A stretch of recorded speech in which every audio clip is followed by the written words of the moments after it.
এক বিশাল বনে রাজত্ব করত শেরু নামের এক বাঘ। সে ছিল ভীষণ অহংকারী। শেরু মনে করত সেই সবচাইতে শক্তিশালী আর বাকি সবাই তুচ্ছ। আমি এই বনের রাজা। পুচকে প্রাণীদের আমার সামনে আসার সাহস নেই। সেখানেই ছিল চিতু নামের এক পুচকে ইঁদুর। বাঘের গর্জন শুনে চিতু ভয়ে গর্তে লুকিয়ে পড়ল। শেরু আবার আপন মনে বনের পথে হাঁটতে শুরু করলো। কিন্তু সে জানতো না সামনে তার জন্য এক বিপদ অপেক্ষা করছে। এ কি?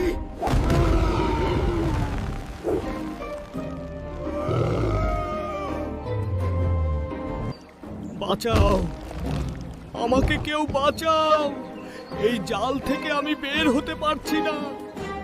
শেরু অনেক চেষ্টা করলো কিন্তু জাল ছিঁড়তে পারলো না। সে ক্লান্ত হয়ে ডুকরে কেঁদে উঠল। বনের অন্য প্রাণীরা বাঘের এই বিপদ দেখেও তাকে সাহায্য করতে সাহস পেল না। ঠিক তখন চিতু ইঁদুরটি তার গর্ত থেকে আবার বের হয়ে এলো। সে বাঘের কান্নার আওয়াজ শুনতে পেল। চিতু ভয়ে ভয়ে জালের কাছে এসে দাঁড়ালো। তার ছোট মনে অনেক বড় এক সাহস জন্ম নিল। রাজা মশাই, আপনি কি বিপদে পড়েছেন? আমি কি আপনাকে সাহায্য করতে পারি? তুমি তো একটা পুচকে ইঁদুর।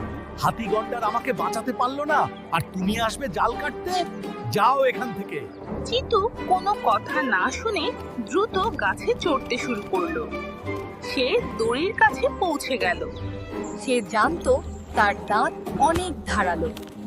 সে শুরু করলো তার আসল কাজ।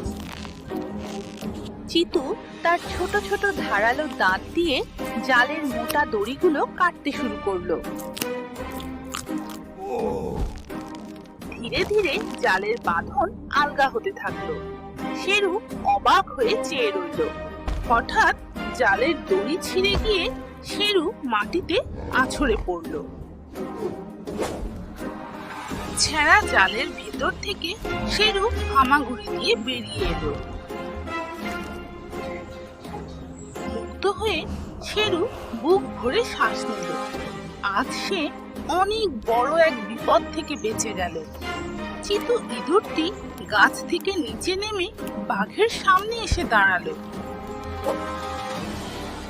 চিতু, আমাকে ক্ষমা করো। আমি তোমাকে ছোট মনে করে খুব ভুল করেছিলাম। তুমিই আমার প্রাণ বাঁচালে। শেরু তার থাবা বাড়িয়ে দিল। আজ থেকে বাঘ আর ইঁদুর হয়ে গেল পরম বন্ধু।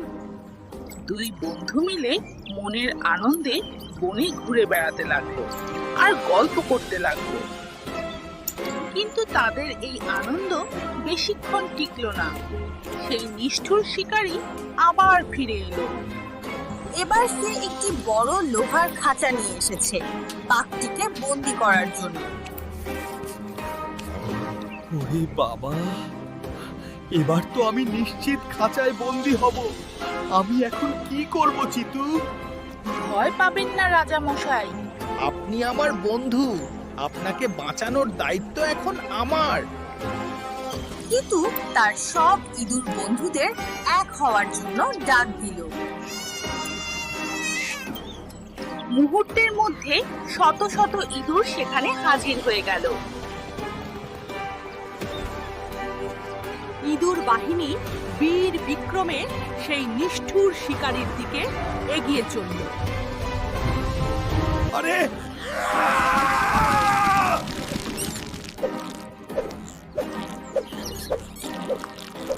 শিকারী যন্ত্রণায় চিৎকার করে হাতের খাঁচা ফেলে দিল। ইঁদুররা শিকারীর জামা কাপড় কামড়ে ছিঁড়ে একাকার করে দিল। শিকারী ভয় পেয়ে প্রাণ ভয়ে বন ছেড়ে দৌড়ে পালালো।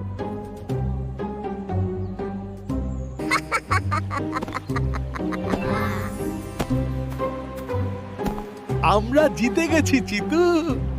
বনের অন্য প্রাণীরা ফিরে এলো এবং বীর চিতু ও বাঘকে অভিনন্দন জানালো। বন্ধুরা, এই গল্প থেকে আমরা শিখলাম কাউকে ছোট মনে করতে নেই, বুদ্ধির জোরই সবচাইতে বড়।